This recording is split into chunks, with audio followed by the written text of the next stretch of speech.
So, I have read two really interesting studies recently, and in both of them, they came to the same conclusion. One study was done on men suffering from male pattern baldness with their head hair, and the other was done on the opposite, men that had full heads of hair that were healthy, doing really well with the hair up here.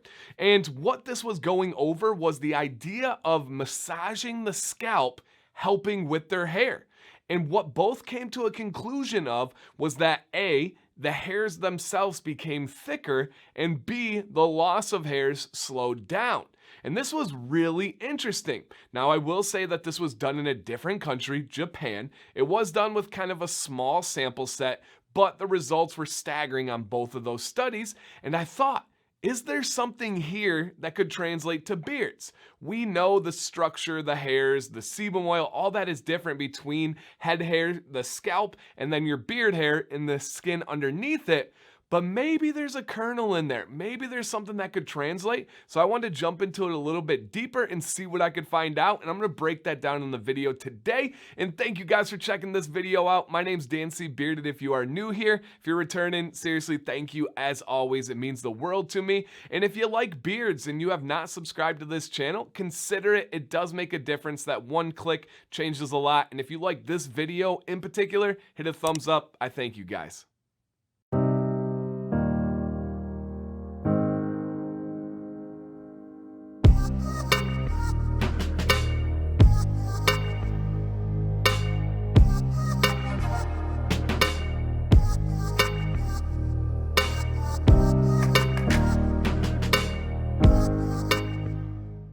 To begin, I will link those studies down below in the description so you guys can check them out and read for yourself. But to recap, both studies showed that massaging the scalp of your head hair was going to help the thickness of the hairs, and it also slowed down the loss of the hairs.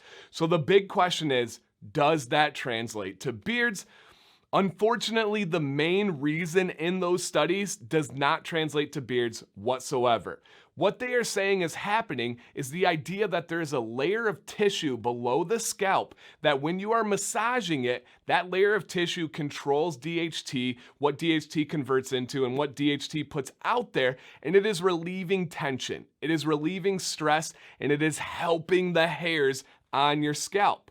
Now, a good thing is we do not have that same tissue underneath our beard. If we did, a lot of guys would suffer from male pattern baldness, loss under their beards, and that doesn't happen. So that is good, but the main idea of those amazing before and after pictures from those studies does not translate to the beard. But hear me out, buckle up, go along with this ride for me here. There have been no studies on this with a beard whatsoever. So there's no way to prove my hunch here, but I think there's a kernel in there. I think there's something more to it that can translate to beards. So listen to this. And again, I could be wrong, but this is what I pulled out of this. We do know that massaging skin or massaging the skin underneath hair does promote blood flow. It increases the circulation of blood to that spot. We also know that blood flow is extremely important in the growth and health of individual hairs. When a hair is in that growing phase, we need blood to go to the surface, to the root of that hair to bring the nutrients we need. Vice versa, we also know that if there is a lack of blood flow, the hair, all right, see if I can get this right. I've been practicing my pronunciation on this tough word here. Follicle, I don't know, maybe I got it. You guys know what I'm talking about. If you do not have blood flow to that hair, it will wilter away and die. So, if we are massaging the skin underneath the beard, we are bringing blood flow to the spot that we need. As a result, could that be improving the health? Could that be improving the thickness? And could that improve shedding, loss of hair from our beards? Not proven, but I think there could be something there, and I wish we had more medical studies that went into it when it came to beards. Okay, let that digest, think about it, pause if you need to. Let me know if you have a question. I'm gonna come back to you guys with 2 seconds to kind of wrap it up. Conclusion.